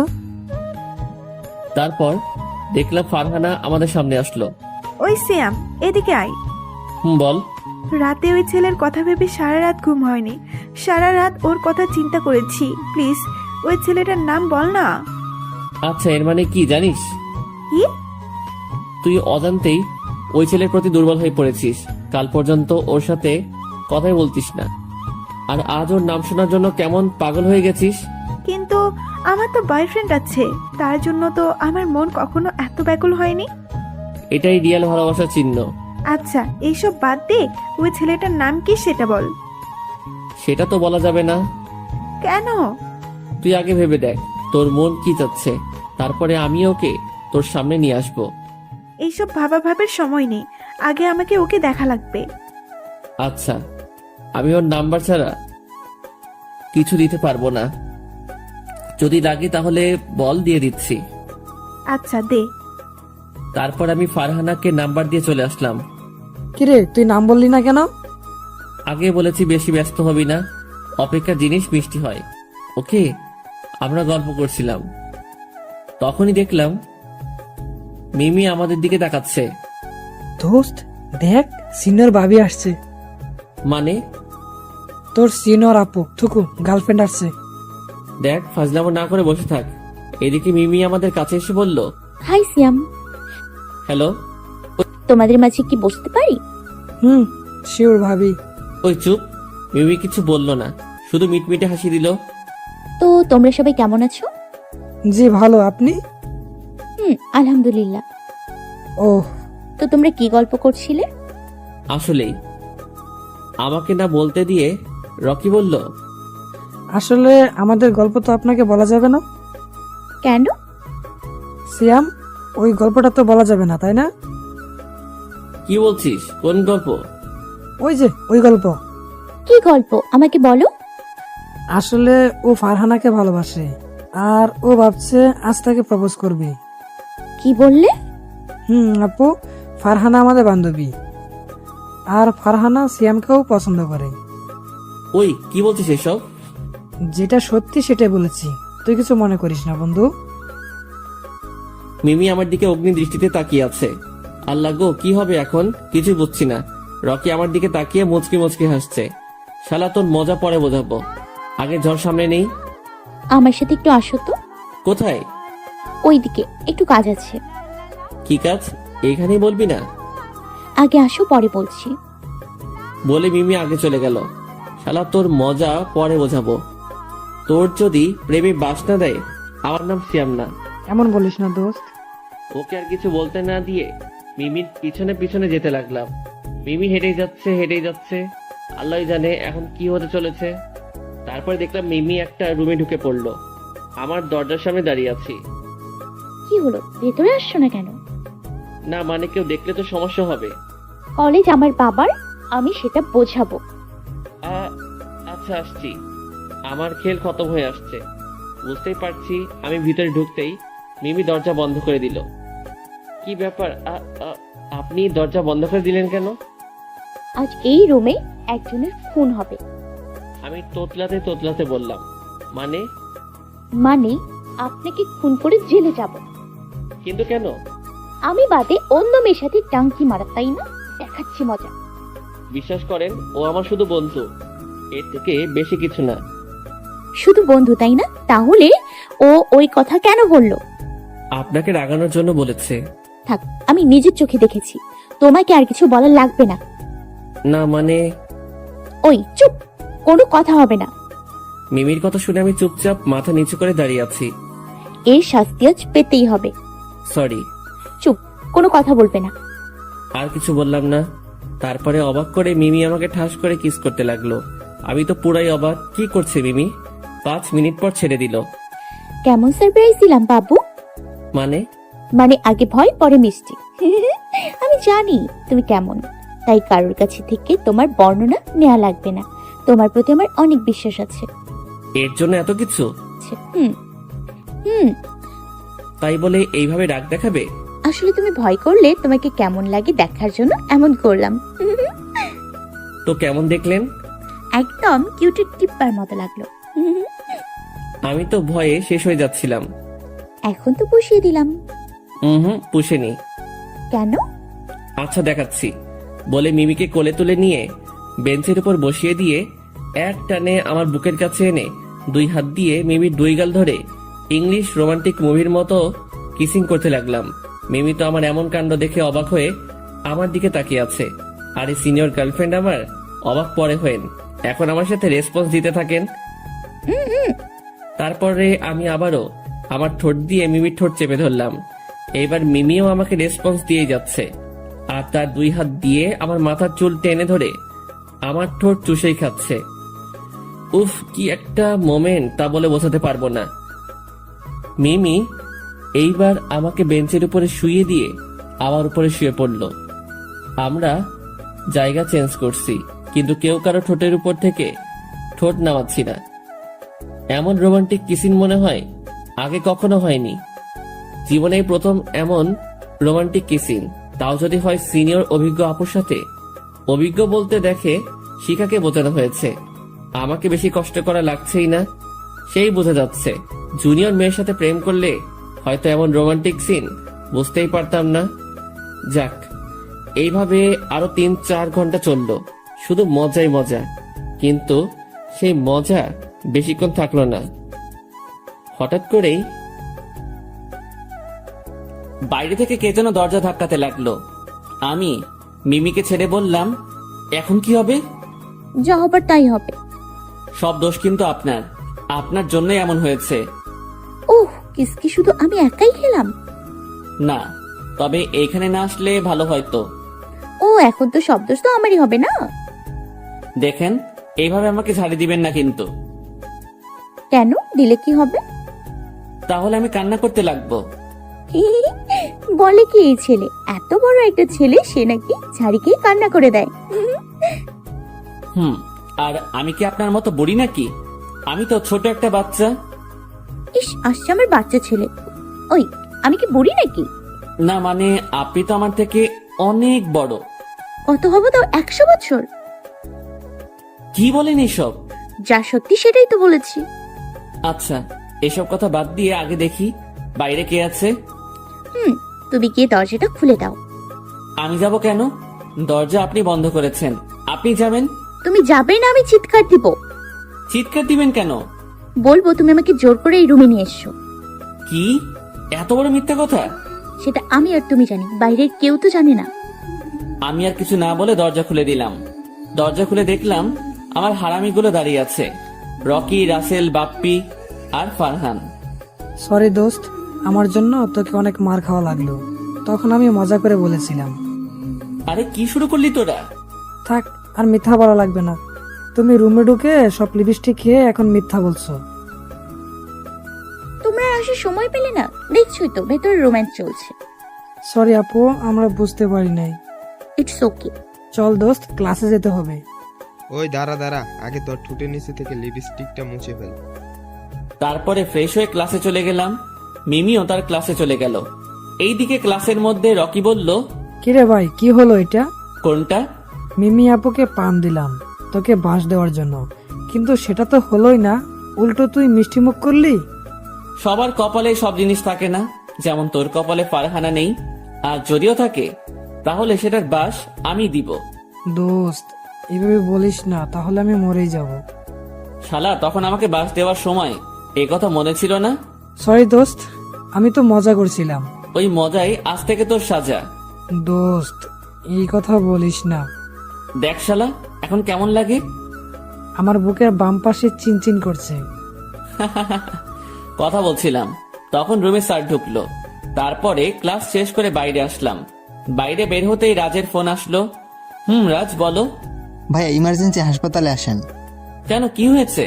আগে আসেন, পরে বলছি। আচ্ছা, আসছি। তারপরে ফোনটা কেটে দিয়ে যেই বাইক নিয়ে আসতে যাব, তার আগেই মিমি আমার বাইক চেপে ধরলো। ওই, আমাকে রেখে কোথায় যাচ্ছ? ইমার্জেন্সি কাজ আছে, তাই যাচ্ছি। আমাকে ছাড়া আর কি এমার্জেন্সি কাজ আছে? আমিও যাব তোমার সাথে।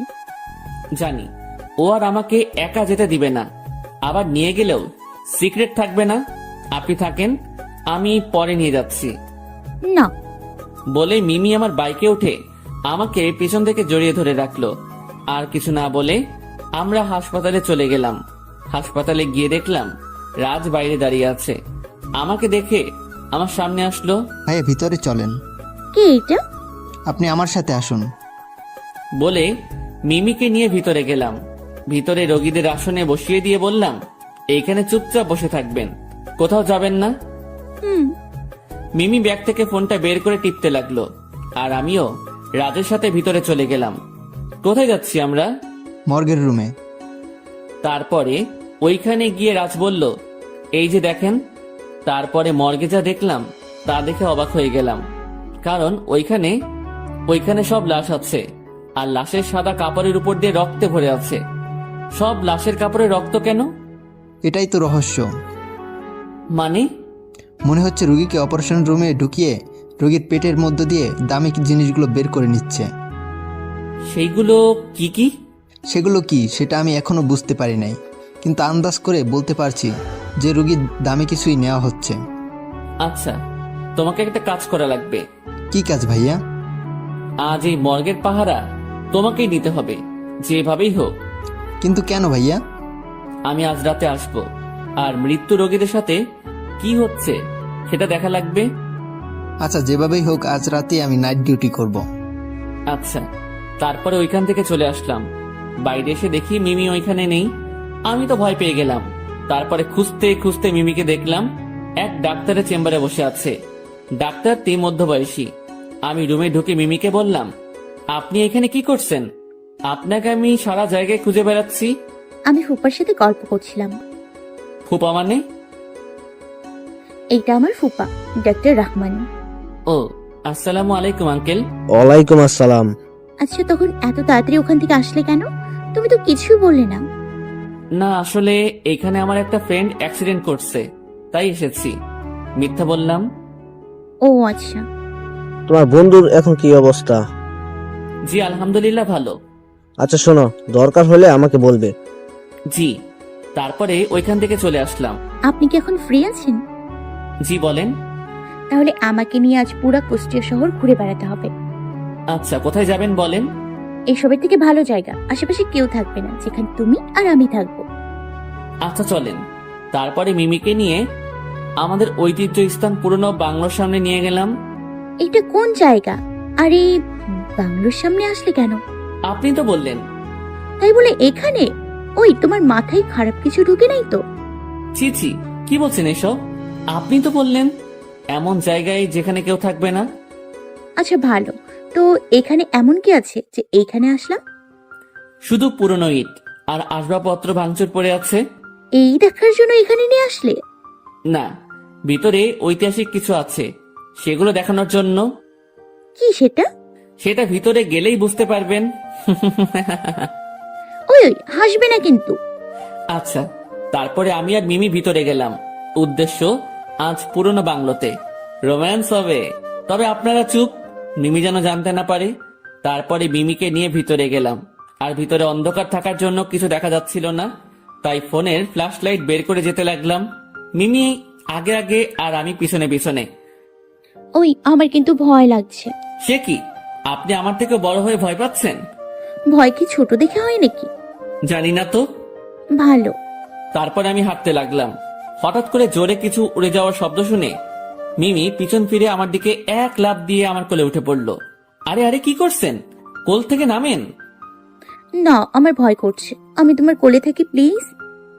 না, আমি আপনার মতো মোটুকে কোলে নিতে পারবো না। কি বললে? আমি মোটু? হুম। যা, তোর কোলে উঠবো না। বলে মিমি নেমে সামনে হাঁটতে লাগলো। রাগ করেছে? ওয়েট, জানো রাগ দেখাচ্ছি। বলে লাইটটা অফ করে দিয়ে মিমি অনেকখানি দূরে চলে গেলাম। এইদিকে মিমি লাইট অফ করা দেখে ভয় শেষ। অন্ধকারে পিছনে হাতিয়ে আমাকে পেল না। মিমি আমাকে ডাকতে লাগলো। আমি কোনো জবাব দিচ্ছি না। মিমি এবার ভয় কাঁদতে লাগলো। মিমির কাঁদার আওয়াজ শুনে তাড়াতাড়ি লাইটটা জ্বালিয়ে দেই। মিমি আমাকে দেখে আমার দিকে দৌড়ে চলে আসে আর শক্ত করে আমাকে জড়িয়ে ধরে। মিমি এখনো কান্না করেই যাচ্ছে। আরে পাগলি, কান্না করছো কেন? আমি এই প্রথম মিমিকে তুমি করে বললাম। মিমি কোনো কথা বলছে না। কি হলো, কথা বলছো না কেন? জানো তোমাকে এইখানে কেন এনেছি? কেন? তোমার সাথে রোম্যান্স করার জন্য। আমার কথা শুনে মিমি আমার দিকে তাকালো। আমি এইবার আর কিছু না বলে মিমিকে জড়িয়ে ধরে কিস করতে লাগলাম। মিমি আমাকে ছাড়ানোর চেষ্টা করতে লাগলো, কিন্তু পারলো না। আমি কিস করে যাচ্ছি। বেশিক্ষণ পরে মিমিও আমার সাথে রেসপন্স দিতে লাগলো। আমি পিছনে, মিমি আগে। আমরা কিস করতে করতে এগোতে লাগলাম। হঠাৎ কিসের সাথে পা বেঁধে পড়ে গেলাম। মিমি নিচে আর আমি ওপরে। কিন্তু অদ্ভুত বিষয়, আমাদের কারো লাগলো না। তাই আমি ফোনটা বের করে লাইট জ্বালিয়ে যা দেখলাম তা দেখে আমি আর মিমি পুরাই অবাক। কারণ আমরা যেখানে পড়েছিলাম সেটা ছিল ফ্রম, এক বিশাল বড় ফ্রম। কি এটা? মনে হচ্ছে এর নিচে কিছু আছে। আচ্ছা তুমি দাঁড়াও, আমি দেখছি। না না না, যদি খারাপ কিছু থাকে? আরে পাগলি, তুমি দাঁড়িয়ে থাকো, আমি দেখছি।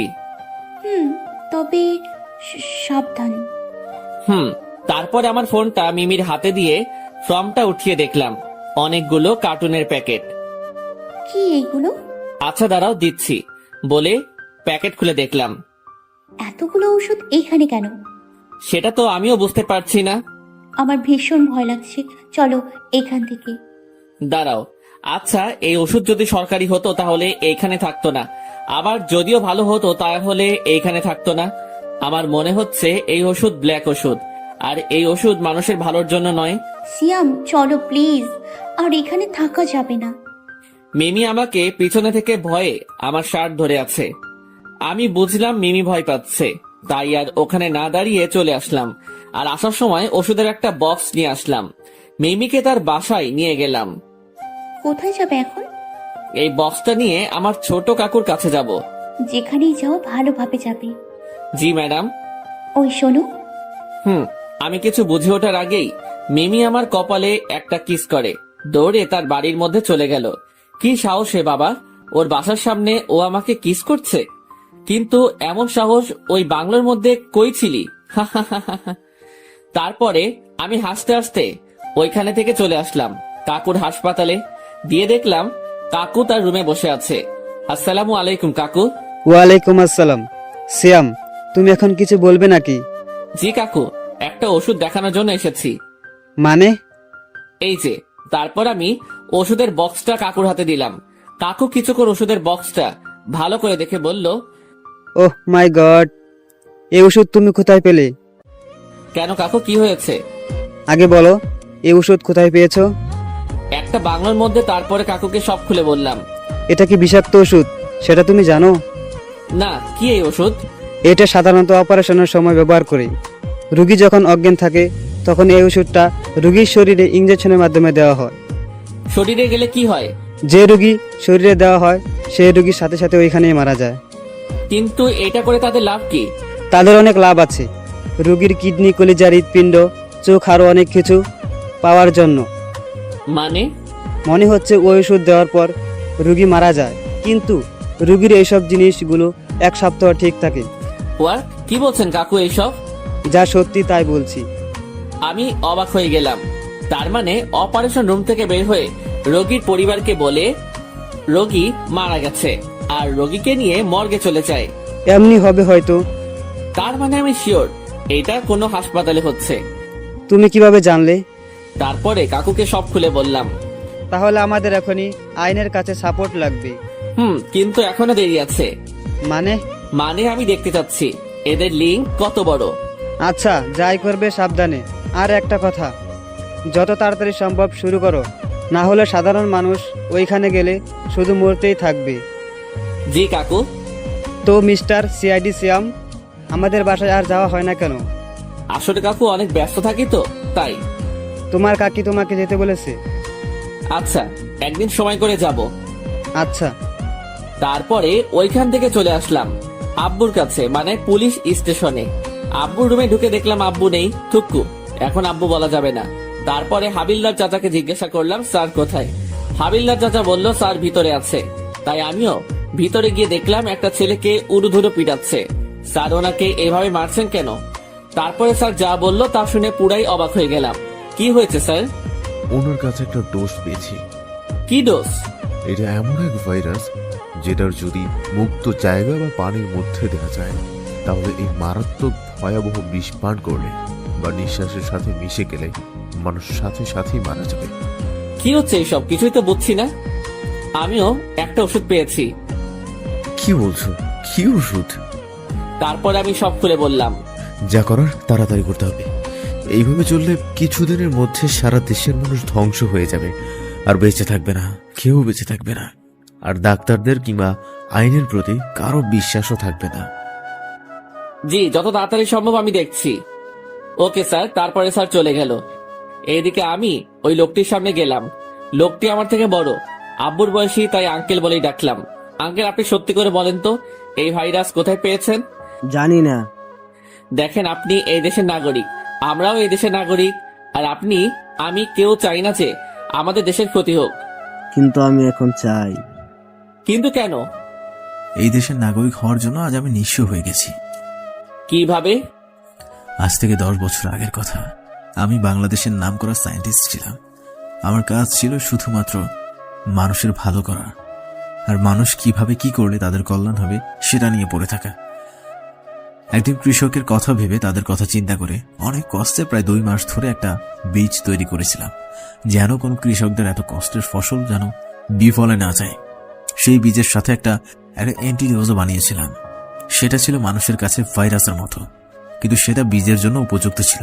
কিন্তু একদিন হঠাৎ কি থেকে যেন কি হয়ে গেল, কিছুই বুঝলাম না। আমি বাসা থেকে ল্যাবে গিয়ে দেখলাম সবকিছু এলোমেলো হয়ে আছে, সবকিছু ভেঙে পড়ে আছে। কিন্তু তার থেকে বেশি অবাক হলাম, আমার ফর্মুলা একটাও নেই।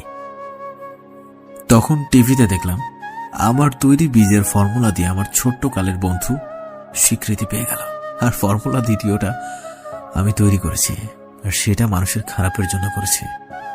এটা বলার কারণে আমাকে পুলিশে ধরে নিয়ে গেল। সেদিন আমি অনেক বলেছিলাম পুলিশ কমিশনারকে, কিন্তু সে আমার কথা শোনেনি, বরং তিনিও আমার বন্ধুর সাথে মিলেছিল। তখন থেকে আমি প্রতিজ্ঞা করি যে আমি আর কারোর ভালোর জন্য কিচ্ছু করব না, এমন কিছু করব যেটার জন্য এই দেশের সবার ক্ষতি হয়। আচ্ছা, মানলাম আপনারা সাথে অন্যায় করা হয়েছে, আর এই ভাইরাসে যদি আপনারও কোনো ক্ষতি হয়? আমার কিছু হইবে না, কারণ আমার কাছে এর ইন্ট্রোডোজ আছে। আমরা তো এখন চাইলে আবার আমাদের দেশটাকে রক্ষা করতে পারি। সেটা কি করে করব? করেও কি আমার আগের দিনগুলো ফিরে আনতে পারবো? না, তবে সরকার থেকে পুরস্কারের ব্যবস্থা করে দিব। সত্যি? কিন্তু আমার এই ফর্মুলার দ্বিতীয়টা নিয়ে নেয় আমার ওই বন্ধু। তাহলে এখন কি হবে? আমার কাছে ইন্ট্রোডোজ আছে, সেটা দিয়ে আমি সবকিছু ঠিক করতে পারবো। তাহলে এখনই চলেন। তারপরে চলে গেলাম তার সেই বন্ধুর কাছে, আর তাকে পেয়েও গেলাম।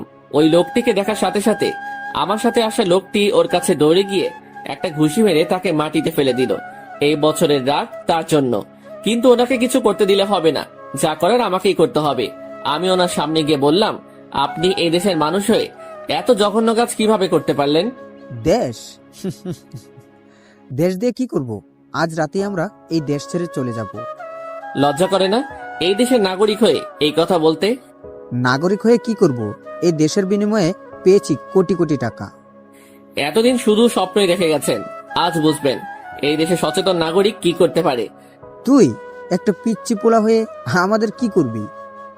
দেশ রক্ষা করতে ছোট বড় দেখা লাগে না, দেশের প্রতি মায়া মমতা ভালোবাসা আর দায়িত্ব থাকলেই হয়। এইসব দিয়ে তুই কিছুই করতে পারবি না। বলেই ওই লোকটা পিস্তল বের করে আমাদের দিকে গুলি মারলো। আমি বসে পড়াতে আমার কিছুই হয়নি, কিন্তু আমার পিছনে আমার সাথে আসা সেই লোকটির হাতে গুলি লাগে আর সে ওইখানে বসে পড়ে। এটা দেখে আমার মাথা চরম পর্যায়ে চলে গেল। আমিও পেছন থেকে পিস্তলটা বের করে ওর পায়ে গুলি করলাম। ওর পায়ে গুলি লাগতেই ও চিৎকার করে বসে পড়লো। আমি ওই লোকটির কাছে দৌড়ে গিয়ে টেনে একটা চড় দিলাম। যতই আমার বড় হোক, কিন্তু আইনের কাছে অপরাধী সমান। যাই হোক, তারপরে তাদের হাসপাতালে নিয়ে ভর্তি করিয়ে দিলাম আর বাইরে করা সিকিউরিটি দিয়ে রাখলাম। এইদিকে রাত হয়ে গেল। রাত 11টার পরে হাসপাতালে একটু নির্জন হয়ে গেল। সেই সুযোগে আমি হাসপাতালের ভিতরে গিয়ে রাজকে সাথে নিয়ে মর্গে গেলাম। মর্গের সামনে আসতে, রাজ তুমি এখানে দাঁড়িয়ে থাকো, আমি ভিতরে গিয়ে দেখে আসছি। ওকে ভাইয়া। আর কেউ আসলে আমাকে আগে বলে দিবে। জি ভাইয়া, আপনি যান। তারপরে আমি ভিতরে চলে গেলাম। ভিতরে লাইট বের করে একটা লাশের শরীরের চাদর খুলে দেখলাম। তার সারা বুকে সেলাই করা আর সারা শরীরে রক্ত বেঁধে আছে। আর চোখের দিকে তাকিয়ে দেখলাম চোখও নেই। এইটা দেখে কি করবো সেটা বুঝতেও পারছি না। ওইখানে আর না থেকে বাইরে চলে আসলাম। কি হয়েছে ভাইয়া, এখন কি করবেন? আর বসে থাকা যাবে না, অনেক হয়েছে আর নয়। তুমি এখনই এইখানে গিয়ে এইগুলো নিয়ে পাশের হাসপাতালে নিয়ে আসো। জি ভাইয়া। তারপরে রাত চলে গেল আর আমিও পাশের হাসপাতালে চলে গেলাম। ওনাদের কাছে কেবিনে ঢুকে দেখলাম পরে ধরা লোকটি বসে বসে আপেল খাচ্ছে। আমাকে দেখে বলল, আরে ছোট বাবা, তোমাকে তো খুঁজছি। ইস, এখানে ভর্তি করে আমাকে খুব ভালো করেছো। লোকটি হাসতে হাসতে বলল। এইটা দেখে আমার মাথা পুরো আগুন হয়ে গেল।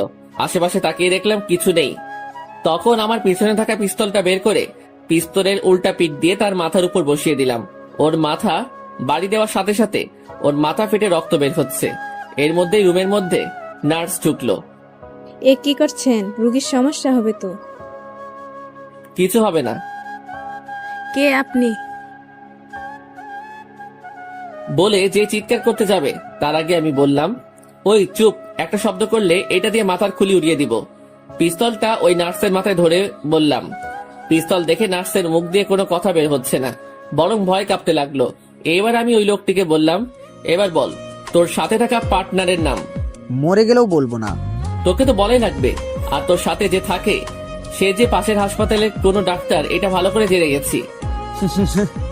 শুধু জানিস পাশের হাসপাতালের কেউ, কিন্তু কে সেটা তো জানিস না। লোকটির হাসা দেখে আবার মাথা গরম হয়ে গেল। একে দেশে নাগরিক হয়ে এইসব করে বেড়াচ্ছে, আবার মানুষের জীবন নিয়ে খেলছে। নার্সের হাতে দেখলাম অপারেশন প্লেট। ওর ভিতর থেকে কেঁচো আর ইঞ্জেকশন নিয়ে ইঞ্জেকশনটা ওর হাতের মধ্যে ঢুকিয়ে দিলাম আর কেঁচোটা ওর গালের মধ্যে ঢুকিয়ে দিলাম। সাথে সাথে তার গাল ফুটো হয়ে কেঁচো বেরোতে চলে গেল। লোকটি গোংরাতে লাগলো। এটা দেখে নার্স ঠাস করে ওইখানে পড়ে গেল। এবার বল বলে আবারও একটা কেঁচো হাতে নিলাম। বলছি বলে ওই লোকটি সব খুলে বলল। আমি শুনে ওইখানে আর না থেকে আব্বুকে ফোন দিয়ে বললাম এই হাসপাতালে আসতে, বলে আমি চলে গেলাম। এইদিকে হাসপাতালে গিয়ে ওই ডাক্তারের কেবিনে গেলাম। আরে শ্যাম, তুমি কেমন আছো? আমি কোনো কথা বললাম না। পাশে একটা কাঠের চেয়ারে পড়েছিল, ওইটা তুলে মাথার উপরে একবারই বাড়ি দেওয়ার সাথে সাথে উনি জ্ঞান হারিয়ে ফেলেন। রুমের ভিতরে শব্দ শুনে বাইরে থেকে সিকিউরিটি গার্ড ভিতরে আসলো। ওই কে আপনি? ওই কোনো কথা হবে না, বেশি কথা বললে সবাইকে এইখানে শুয়ে রাখবো। আমি পিস্তল বের করে বললাম। আমার পিস্তল দেখে সবাই পিছনে সরে গেল। কিছুক্ষণের মধ্যে আব্বু চলে আসলো। আব্বুকে সব খুলে বললাম। তারপরে ওনাকে নিয়ে গেল। আমার ভালো না লাগার কারণে আমি বাসায় চলে আসলাম। এইদিকে রাতে কিছুতেই ঘুম আসছে না, তাই আর ঘুমিয়ে না থেকে মিমির বাসার উদ্দেশ্যে রওনা দিলাম। রাত তখন 12টা বাজে। আমি মিমির বাসার সামনে গিয়ে কলিং বেল বাজাতেই দরজা খুলে দিল। আরে সিয়াম বাবাজি, এত রাতে? আসলে মিমির আব্বু আর আমার আব্বু ছোটকালের বন্ধু, আর তারা অনেক আগে থেকে আমাদের বিয়ে ঠিক করে রেখেছিল। আমরা সেটা জানতাম না, কিছুদিন আগে আমি জেনেছি। মিমি এখনো জানে না। জি আঙ্কেল, মিমি কোথায়? ও তো আর রুমে ঘুমাইতেছে। কালকে সবাই আমার বাসায় চলে আসবেন। কালকে আমরা বিয়ে করছি, আর এখন আমি ওকে নিয়ে গেলাম। কিন্তু কোনো কিন্তু নয়। তারপরে মিমি রুমে ঢুকে ওকে কোলে তুলে নিয়ে চলে আসলাম। ছেলেটির ভীষণ সাহস, না হলে কি এইভাবে তার পরিবারের সামনে এইভাবে তার মেয়েকে কুলে তুলে নিয়ে যেতে পারে? দেখতে হবে না জামাইটা কার? থাক, আর বলতে হবে না। এইদিকে আমি মিমিকে আমার রুমে নিয়ে গিয়ে আমার বেডের উপরে আমার বুকের উপর শুয়ে রাখলাম। ইস, এখন কি শান্তি। মিমি এখনো ঘুমাচ্ছে, আমিও মিমিকে জড়িয়ে ধরে ঘুমিয়ে পড়লাম। এইদিকে ভোর রাতে মিমি চোখ খুলে দেখে সে যেন কার বুকের উপর শুয়ে আছে। সে প্রথমে ভয় পেয়ে গেল। যেই চিৎকার দিতে যাবে তার আগেই আমার মুখ প্রথমে ভয় পেয়ে গেল। মিমির অবাকের চেয়ে বেশি খুশি হয়েছে, আর কিছু না বলে আমাকে জড়িয়ে ধরে আবারও শুয়ে পড়লো। তারপরে আর কি, দুই পরিবারের মতে আমাদের বিয়ে হয়ে গেল। কিন্তু সেই দিন রাতের কাহিনীটা মিমির কাছে অজানাই রয়ে গেল। তাতে আমার কি, আমি তো তাকেই বউ হিসেবে পেয়েছি, আমার একমাত্র সিনিয়র বউ, যে সবকিছু আমাকে শিখাবে। এই যে বর সাহেব, এত না হেসে সেই দিনের ঘটনা খুলে বলেন। সেটা তো বলা যাবে না। প্লিজ প্লিজ বলো না, খুব শুনতে ইচ্ছে করছে। সেটা না হয় পরবর্তীতে শুনবে। ঠিক আছে, তাহলে বলতে হবে না কিন্তু। প্রমিস। তাহলে আমাদের ভালোবাসাটা হলো সিনিয়র বউয়ের ভালোবাসা। আর আমাদের এই ফিল্মের ডায়লগটা কি বলো তো? কেন? সিনিয়ররা সব বুঝে। এই হাসাহাসি পরে, চলো চলো বাসরটা সেরে ফেলি। সেটা না হয় পরবর্তীর জন্যই রয়ে গেল। হ্যাঁ।